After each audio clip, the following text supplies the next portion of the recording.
बड़ी खबर से करने जा रहे हैं। दिल्ली धमाके में अल फलाह यूनिवर्सिटी की जांच जारी है। दिल्ली और हरियाणा पुलिस के बाद ईडी ने भी अब अल फलाह यूनिवर्सिटी में वित्तीय लेन देन की जांच शुरू कर दी है। ईडी ने छापेमारी की है। ईडी की छापेमारी के बीच यूनिवर्सिटी पहुंचे हैं हरियाणा के डीजीपी। थोड़ी देर बाद यूनिवर्सिटी से बाहर आए डीजीपी ओपी सिंह। तो आज हरियाणा के डीजीपी ओपी सिंह अल फलाह यूनिवर्सिटी पहुंचे।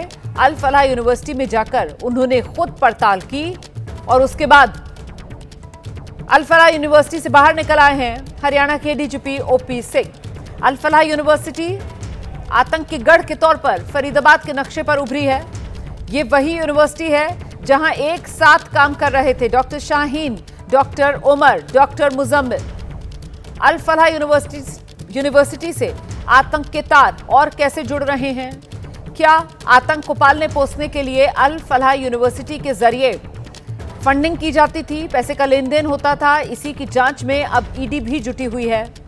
और इस सब के बीच हरियाणा पुलिस के सबसे बड़े अधिकारी डीजीपी ओपी सिंह खुद अल फलाह यूनिवर्सिटी पहुंचे आज।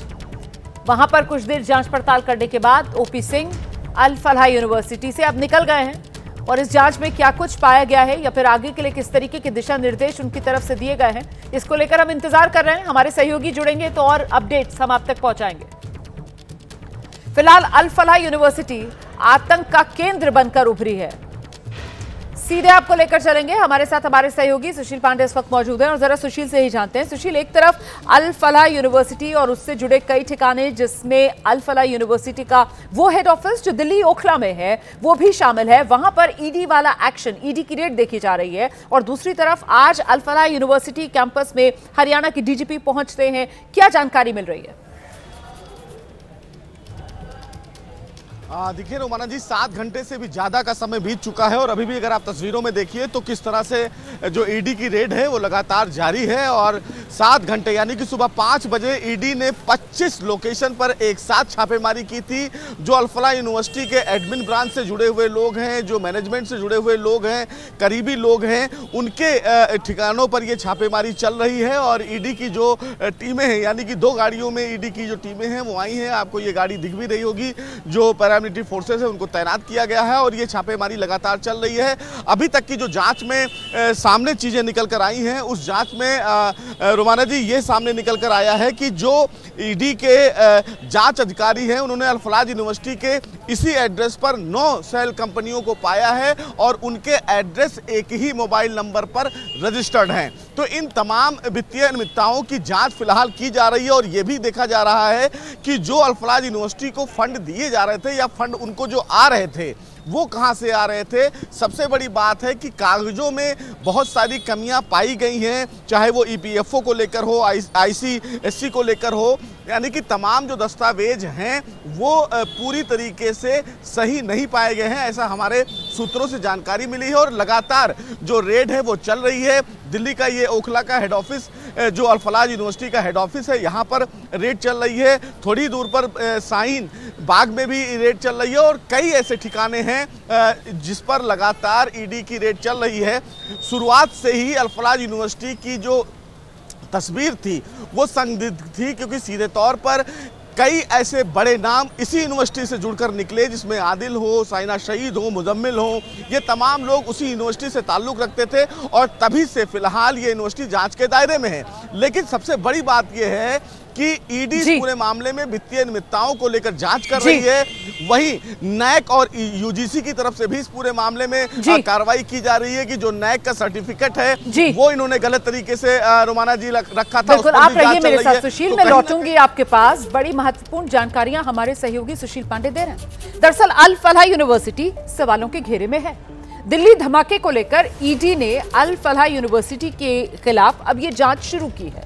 इसको लेकर ईडी की टीम्स और दिल्ली में अलग अलग करीब 25 ईडी की टीम्स जिन्होंने छापेमारी की है अलग अलग ठिकानों पर। ये अल फलाह यूनिवर्सिटी ओखला में इसका हेड ऑफिस है। एक टीम हेड ऑफिस में पहुंची और वहां जाकर जो वित्तीय लेन देन और उसमें जिस तरीके की अनियमितताएं हैं उसी की पड़ताल की गई है। अल फलाह के 25 से ज्यादा ठिकानों पर आज सुबह से ईडी की छापेमारी चल रही है। आर्थिक गड़बड़ियां, मनी लॉन्ड्रिंग मामले में ये छापेमारी चल रही है। ग्रुप का फाइनेंस प्रशासन संभालने वालों पर शिकंजा कसता हुआ नजर आ रहा है। अल फलाह की 9 कंपनियां एक ही पते पर रजिस्टर्ड। शेल कंपनियों का ये खेल, जिसका बड़ा खुलासा हो रहा है अब तक की जांच में। अल फलाह से जुड़े कई लोगों से भी पूछताछ की जा रही है। ये जो कंपनियां रजिस्टर्ड हैं, इनके रिकॉर्ड खंगाले जा रहे हैं। दस्तावेज फिलहाल चेक कर रही है एजेंसी। शुरुआती जांच में शेल कंपनी बनाने के सुराग मिल रहे हैं। कई कंपनियों में एक ही मोबाइल नंबर है, एक ही ईमेल का इस्तेमाल है। बैंक स्टेटमेंट में सैलरी ट्रांसफर बहुत कम पाई गई है। कंपनी के एचआर से जुड़े कोई रिकॉर्ड ही नहीं मिल रहे हैं। वहीं यूजीसी और नैक मान्यता को लेकर भी जो कुछ दावे अल फलाह यूनिवर्सिटी की तरफ से किए गए, वो शुरुआती नजर में संदिग्ध पाए गए हैं। उसको लेकर भी जांच जारी।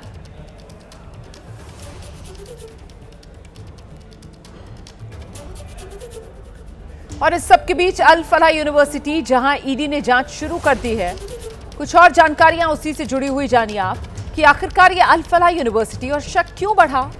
धमाके के बाद से कई डॉक्टर्स और छात्र यहां इस यूनिवर्सिटी से जो जुड़े थे, अंडरग्राउंड हो गए। अब तक क्या कुछ एक्शन हुआ है, ये जान लीजिए आप। दिल्ली पुलिस ने 2 एफआईआर दर्ज की है। चांसलर को इस यूनिवर्सिटी के समन भेज दिया गया है। और अब तक जांच में क्या मिला है? यूनिवर्सिटी की जांच में दरअसल काफी कुछ संदिग्ध पाया जा रहा है, जिसकी अभी गहराई से जांच होना बाकी है। ऐसे में अब ईडी क्या करेगी? अल फलाह की फंडिंग का पता लगाया जा रहा है। और साजिश के सवालों में जो यूनिवर्सिटी घिरी हुई है, विवाद के बाद वेबसाइट बंद कर दी गई है, जिसमें नैक को लेकर बड़े दावे किए गए थे। 10 साल का फाइनेंशियल रिकॉर्ड अभी तक गायब पाया गया है। एफसीआरए पोर्टल पर ट्रस्ट का डेटा नहीं मिला है।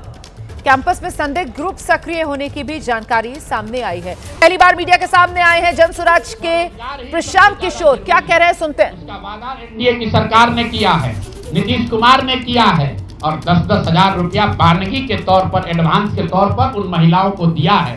तो अब अगले 6 महीना में उन सभी महिलाओं को, उन सभी परिवारों को नीतीश कुमार की सरकार स्वरोजगार का अवसर दे, उनको 2 लाख रुपए की मदद दे, ताकि वो 1.5 करोड़ परिवार के लोग बेरोजगारी से बाहर निकल सके, गरीबी खत्म कर सके, और उनके बच्चे गुजरात में, तमिलनाडु में जाकर मजदूरी न करें। और अगर ये नहीं होगा तो हम लोग तो विधानसभा में हैं नहीं। जनता ने जो आदेश दिया है कि गांव-गांव घूमिए और लोगों की मदद कीजिए, तो जिनको भैया ये 2 लाख न मिले, वो प्रशांत किशोर के पास चले आइए, जनसुराज के साथियों के पास आइए। आपकी आवाज बनकर, आपके साथ खड़े होकर ब्लॉक, पंचायत, डिस्ट्रिक्ट के ऑफिसेज में, सरकारी दफ्तरों में हम लोग चलेंगे। जरूरत पड़ेगा नीतीश कुमार के पास चलेंगे, क्योंकि उन्होंने कहा है कि 10,000 रुपया बयाना ले लीजिए, जब मैं जीत कर आऊंगा आपको 2-2 लाख रुपए दूंगा, ताकि सब लोग अपने पैर पर खड़े हो जाएंगे।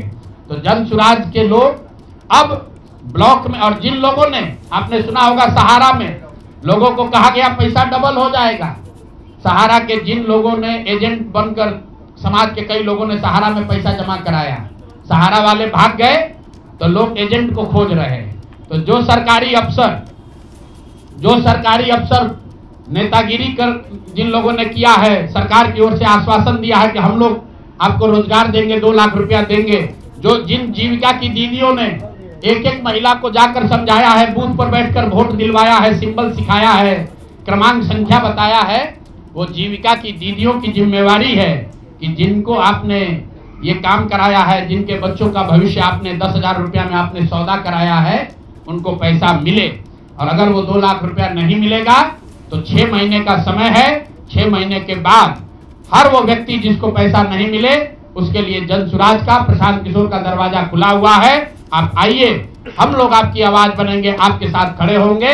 हम लोग विधायक सांसद नहीं है, लेकिन समाज में हमारी ताकत, जो आवाज है, आपके आशीर्वाद से वो आवाज आपके साथ जोड़ेंगे, और हर हालत में आपको ये 2 लाख रुपया मिले, इसकी लड़ाई को जारी रखेंगे। दूसरी बात जो कह के मैं खत्म करूंगा, चुनाव से पहले सरकार के भ्रष्टाचार को लेकर, भ्रष्टाचारी मंत्रियों को लेकर इसी जगह पर हम लोगों ने कई प्रेस कॉन्फ्रेंस किए हैं। नीतीश कुमार को कभी व्यक्तिगत तौर पर बेईमान नहीं बताया गया है, भ्रष्ट नहीं बताया गया है, लेकिन हम लोगों का ये मानना था कि नीतीश जी का स्वास्थ्य अच्छा नहीं है, अगल बगल के लोग लूट रहे हैं, चला रहे हैं। अभी परिणाम आए हैं, नीतीश जी को देखकर लग रहा है कि नीतीश जी बिल्कुल स्वस्थ दिख रहे हैं। तो अब मेरी उनसे अपेक्षा है कि 2 दिन के बाद अभी मंत्रिमंडल बनने वाला है, कल प्रधानमंत्री जी ने भी कहा है कि बहुत बड़ी जिम्मेवारी है, हम लोग इलेक्शन मोड में नहीं इमोशनल मोड में हैं।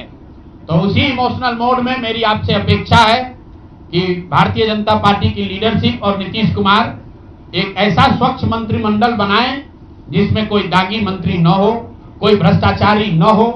जनता ने आपको सरकार बनाने का मैंडेट दिया है, भ्रष्टाचार करने का, भ्रष्टाचारियों को सरकार में शामिल करने का मैंडेट नहीं दिया है, भ्रष्टाचार करने का मैंडेट नहीं दिया है, लूटने का मैंडेट नहीं दिया है।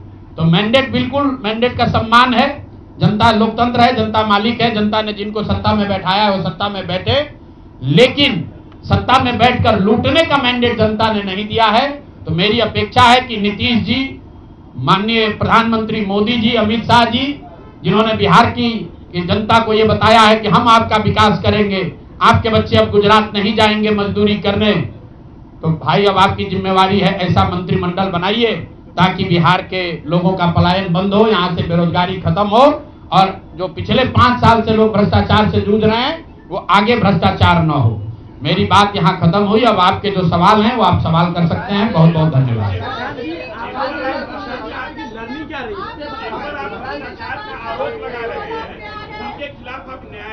अगर आपके पास सबूत है तो आप न्यायालय क्यों नहीं जाते? बिल्कुल जो बात हम लोगों ने पहले कही है, जिन नेताओं के बारे में कही है, उसमें कहीं पीछे हटने का सवाल नहीं है। मैंने आपको कहा था कि प्रेस के जरिए उसको बताया गया, ये अपेक्षा की गई कि सरकार के जो मुखिया हैं उस पर एक्शन लेंगे, उन्होंने एक्शन नहीं लिया। दूसरा, जनता की अदालत में गए, जनता ने भी उन्हीं नेताओं को फिर से जिताकर भेज दिया। कई लोग जिन पर इसी जगह पर मैंने आरोप लगाया है, जिनके आरोपों की बात कही गई है, उनको जनता ने भारी मत से जिताकर भेजा है।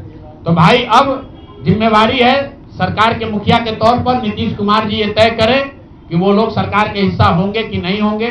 अगर होते हैं तो निश्चित तौर पर जनता के बीच में भी उनके खिलाफ जाएंगे और जहां जरूरत पड़ेगी कोर्ट में भी जाएंगे। 70,000 के सीएजी के मामले में जो सीएजी ने 70,000 रुपए के अनअकाउंटेड मनी की बात कही है, उस पर ऑलरेडी जन सुराज हाईकोर्ट में रीट हम लोगों ने फाइल किया हुआ है। जहां तक व्यक्तिगत मामले हैं, जिन 4 नेताओं के बारे में बात की गई है, जैसे ही मंत्रिमंडल बनता है और अगर वो लोग फिर से सरकार में शामिल होते हैं, सरकार के हिस्सा बनते हैं, तो हम लोग निश्चित तौर पर न्यायालय का दरवाजा खटखटाएंगे।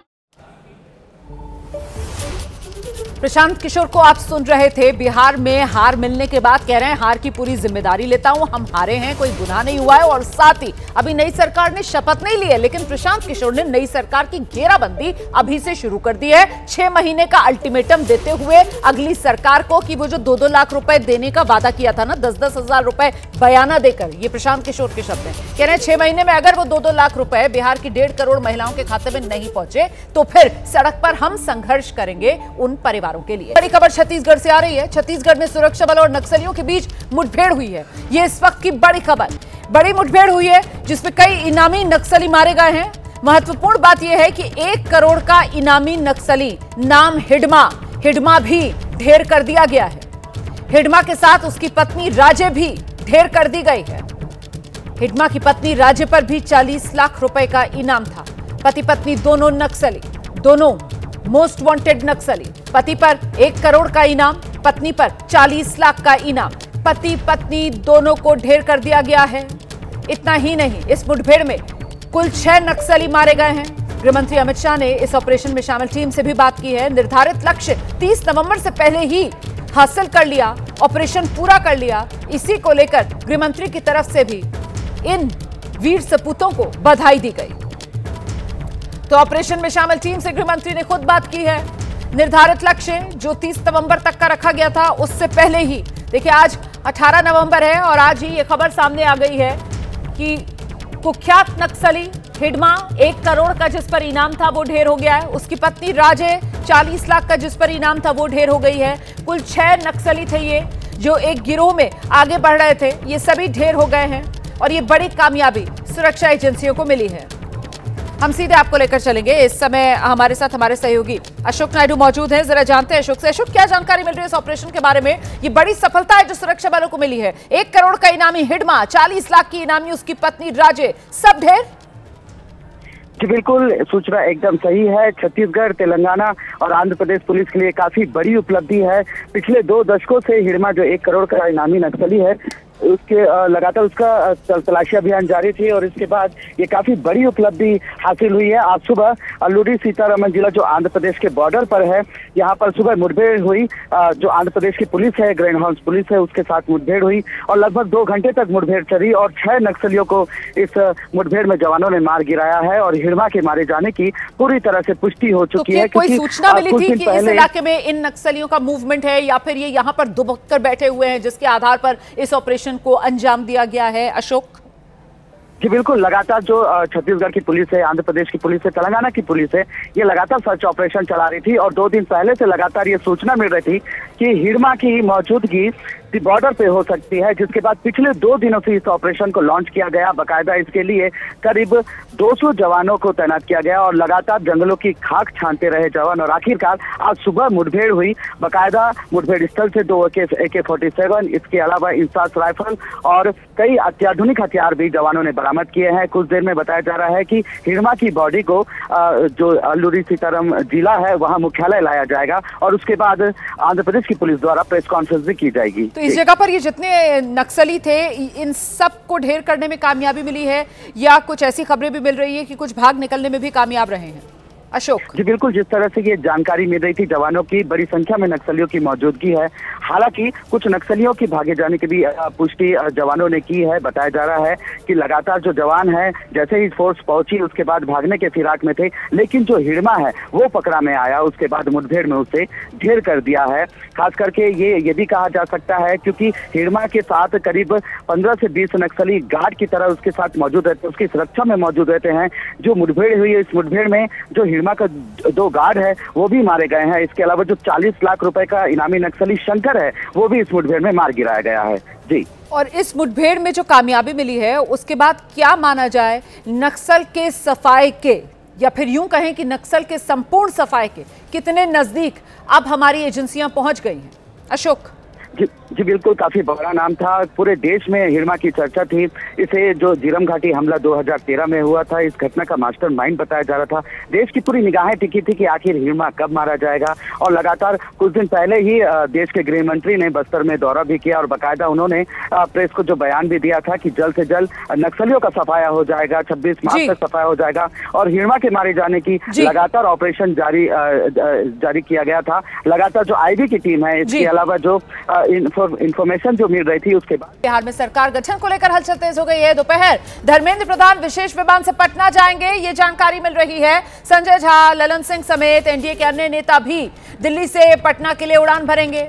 अमित शाह के आवास पर JP नड्डा, संजय झा मौजूद हैं और वहां पर एक उच्च स्तरीय बैठक या यूं कह सकते हैं आपकी मंथन इन नेताओं के बीच चल रहा है ताकि वो फॉर्मूला तय पाया जाए जिसके तहत सरकार का गठन होगा। फिलहाल जो ताजा मामला जिस पर पेच अटकते हुए नजर आ रहा है वो स्पीकर पद को लेकर है, जिसको लेकर दोनों ही की तरफ से, JDU की तरफ से भी, BJP की तरफ से भी अपना अपना दावा किया जा रहा है। फिलहाल सीधे आपको लेकर चलते हैं, हमारे सहयोगी पवन गौड़ मौजूद हैं। जरा पवन से जान लेते हैं, मतलब पवन, ये मान लिया जाए कि दिल्ली में समस्या का समाधान हो गया है, मामला सुलझ गया है, इसीलिए अब दोपहर में नेता वापस दिल्ली से पटना के लिए उड़ान भरेंगे?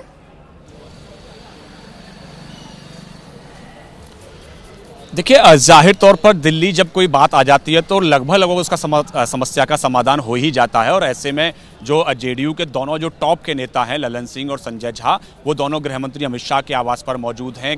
BJP के राष्ट्रीय अध्यक्ष JP नड्डा भी मौजूद हैं और बैठक चल रही है कि किस तरह से, चाहे वो वहाँ के विधानसभा स्पीकर की अगर पोस्ट की बात करें तो क्या वो JDU के पास जाएगा या BJP के पास रहेगा, क्योंकि पिछली बार में जो है वो BJP के पास विधानसभा स्पीकर का पद था। ऐसे में JDU इस बार ये चाहती है कि विधानसभा स्पीकर का पद उसको मिल जाए। इस बात को लेकर चर्चा हो रही है। उसके साथ साथ मंत्रिमंडल के जो महत्वपूर्ण पोर्टफोलियो हैं उन सब विषयों को लेकर भी चर्चा का जो है वो अंतिम दौर में है, क्योंकि एक दौर की चर्चा एक दिन पहले गृह मंत्री के आवास पर हो चुकी है। रात को तकरीबन 3-3.5 घंटे बैठक चली। तमाम बीजेपी और जेडीयू के जो बड़े नेता थे उस बैठक में मौजूद थे।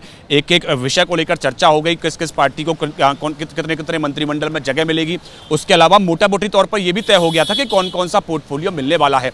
हालांकि कुछ पोर्टफोलियो को लेकर भी चर्चा फिर से होनी थी, तो अब उन सब विषयों को लेकर भी चर्चा हो रही है कि कौन कौन सा पोर्टफोलियो, जो हाई प्रोफाइल जो पोर्टफोलियो हैं, उनमें से कौन कौन सा मंत्रालय किस किस पार्टी के पास जाएगा। इन सब विषयों को लेकर चर्चा जो है वो अंतिम दौर में है। और ये लगातार ये खबरें बाहर निकल के आ रही हैं कि आज दोपहर के बाद में ये तमाम बीजेपी और एनडीए के जो बड़े नेता हैं वो आज विशेष विमान से पटना पहुंच जाएंगे। और मेरे साथ पवन, मैं लौट रही हूं आपके पास। तो जेडीयू के नेता कल पटना से दिल्ली आए थे और अब जानकारी मिल रही है कि धर्मेंद्र प्रधान के साथ जेडीयू के नेता वापस आज दिल्ली से पटना जाएंगे। बिहार में चुनाव परिणाम आने के 4 दिन बाद भी अब तक नीतीश कुमार ने मुख्यमंत्री पद से इस्तीफा नहीं दिया है। पहले कल ये खबर आई, नीतीश कुमार राज्यपाल आरिफ मोहम्मद खान से मिले हैं, इस्तीफा देने के लिए ही ये मुलाकात हुई है, लेकिन सीएम हाउस से निकलकर राजभवन पहुंचे, इस्तीफा देने का प्लान उन्होंने बदल दिया।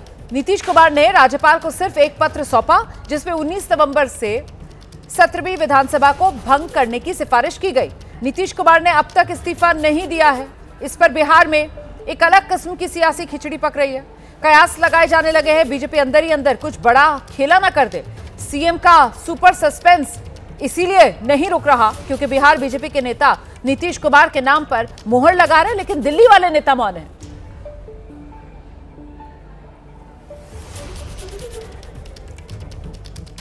तो नीतीश कुमार के नाम पर संशय क्यों? नीतीश ने कल इस्तीफा देने का प्लान अपना बदल दिया, इसी वजह से एक सवाल खड़ा हो गया। एनडीए ने नहीं चुना विधायक दल का नेता अभी तक, इस वजह से भी सवाल है। बैठकें चल रही हैं, बीजेपी जेडीयू विधायक दल की बैठक भी चली है। देखिए, पहले पार्टियों के अपने विधायकों की बैठक होगी और उसके बाद फिर एनडीए विधायक दल की बैठक होगी। तो अभी तो बीजेपी जेडीयू विधायक दल की बैठक ही चल गई है। बीजेपी ने अब तक नीतीश पर कुछ नहीं बोला है। बीजेपी के बड़े नेता, दिल्ली के केंद्रीय नेता, उनकी तरफ से कुछ नहीं बोला जा रहा है। चुप्पी है, मौन है, इसी वजह से संशय भी है।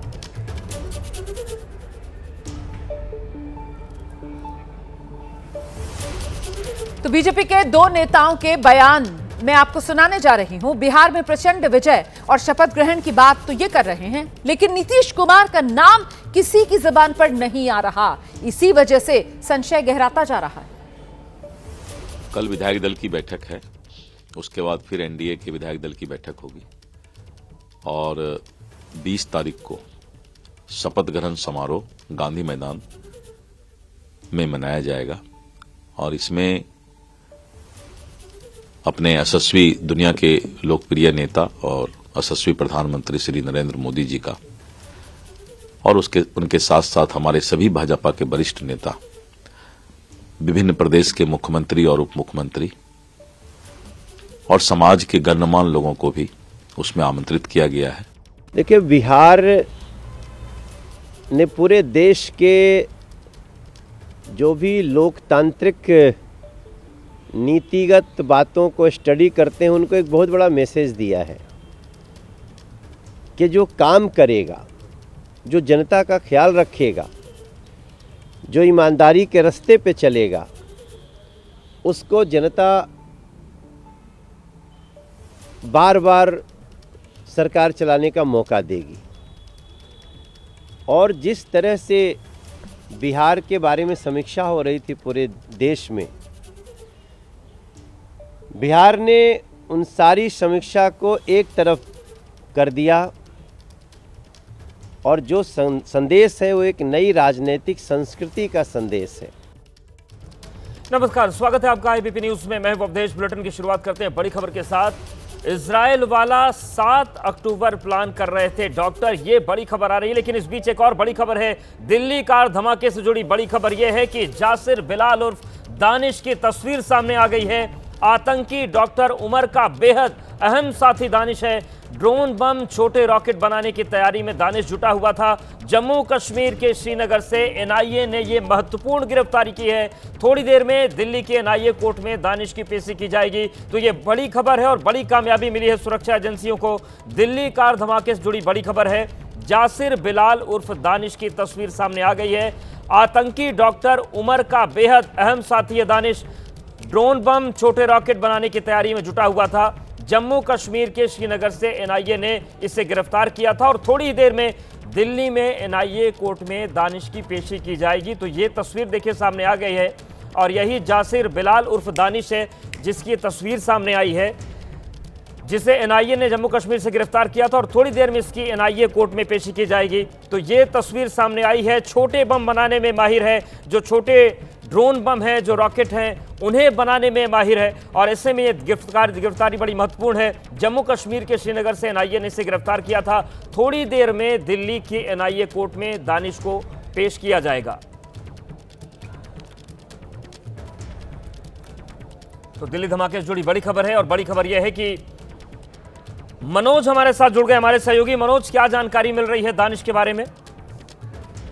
जी बिल्कुल, देखिए आपको बताना चाहूंगा कि इससे थोड़ी देर बाद पटियाला हाउस कोर्ट की एनआईए की जो स्पेशल कोर्ट है उसमें दानिश को पेश किया जाएगा और एनआईए ने इसको श्रीनगर से गिरफ्तार किया है। ये अनंतनाग का रहने वाला है और जो जानकारी मिली है उसके मुताबिक ये जासिर जो है ये इसका उमर नबी का बड़ा अहम साथी था और जांच में ये भी सामने आया कि आतंकी गतिविधियों में टेक्निकल सपोर्ट मुहैया ये कराता था। ड्रोन मॉडिफाई करने में इसको महारत हासिल थी और रॉकेट बनाने की भी कोशिश कर रहा था, यानी कि एक बड़े हमले की जो प्लानिंग थी वो की जा रही थी, दिल्ली और आसपास के इलाकों में की जा रही थी। फिलहाल दोनों जो उमर है वो तो धमाके में मारा जा चुका है, लेकिन जासिर अभी इस वक्त एनआईए की गिरफ्त में है और एनआईए अभी थोड़ी देर बाद कोर्ट में पेश करने के बाद कोशिश यही रहेगी कि जासिर की ज्यादा से ज्यादा इनकी रिमांड मिले ताकि इस पे और जो कड़ियां हैं उनको जोड़ा जा सके। जी बिल्कुल। और जिस तरीके से मनोज ये दिल्ली धमाका हुआ और जो जांच पड़ताल चल रही है उस कड़ी में ये काफ़ी महत्वपूर्ण गिरफ्तारी है, क्योंकि जिस तरीके से ये बम बनाने में माहिर है, छोटे रॉकेट बनाने में माहिर है, नुकसान का दायरा कितना बड़ा कर सकता था उसका अंदाज़ा लगाना कठिन नहीं है। जी बिल्कुल, देखिए एनआईए के जो सूत्र हैं उनका साफ तौर पर ये कहना है कि आतंकी मॉड्यूल का ये एक बिल्कुल एक्टिव मेंबर था और एक साजिश का बहुत बड़ा हिस्सा ये था। जिस तरीके से हमास ड्रोन अटैक करता है, छोटे रॉकेट बनाकर अटैक करता है, उसी तरीके से ये लोग भी प्लानिंग कर रहे थे अलग अलग इलाकों में। ऐसे में ये महत्वपूर्ण गिरफ्तारी है और थोड़ी देर में इसकी एनआईए कोर्ट में पेशी की जाएगी। बहुत शुक्रिया मनोज आपका जानकारी और अपडेट्स को देने के लिए। बड़ी खबर आ रही है दिल्ली कार धमाके से जुड़ी हुई। बड़ी खबर यह है कि डॉक्टर शाहीन और मुजम्मिल के साथ में पहली तस्वीर सामने आ गई है। तस्वीर में एक साथ शाहीन और मुजम्मिल दिख रहे हैं। शाहीन ने जब कार खरीदी थी उस वक्त की ये तस्वीर है। ये तस्वीर आतंकी डॉक्टर ब्रिगेड के खिलाफ एक अहम सबूत है।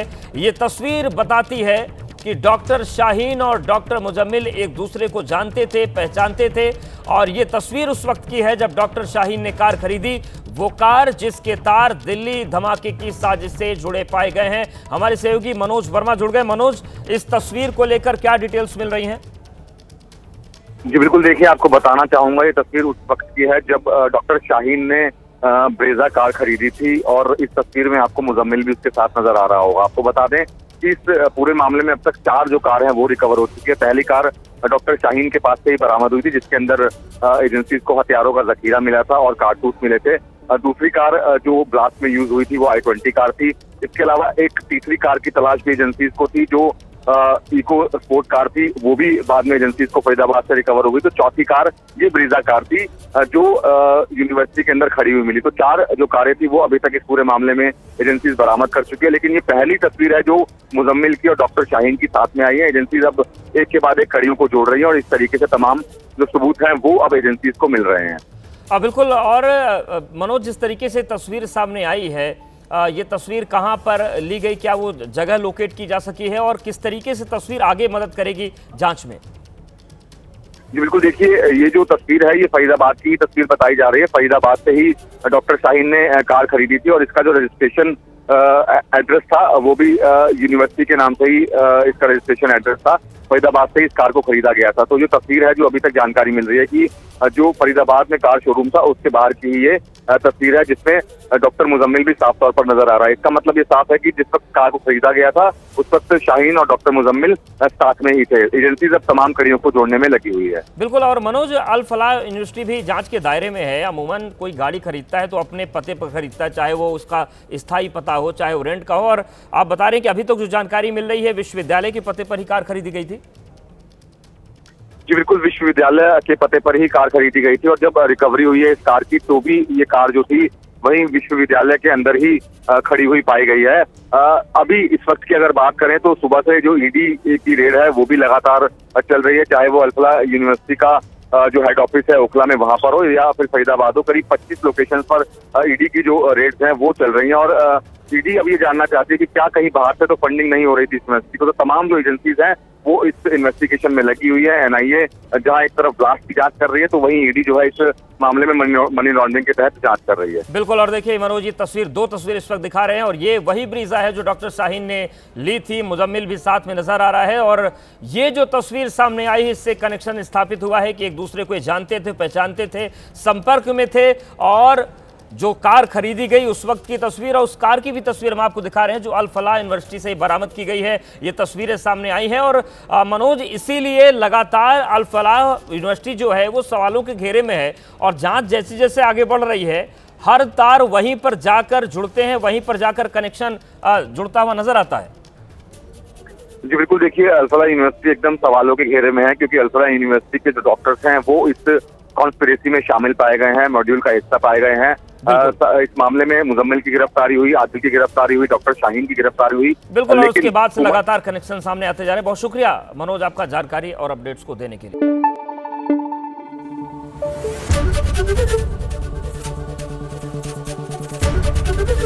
एबीपी न्यूज आपको रखे आगे।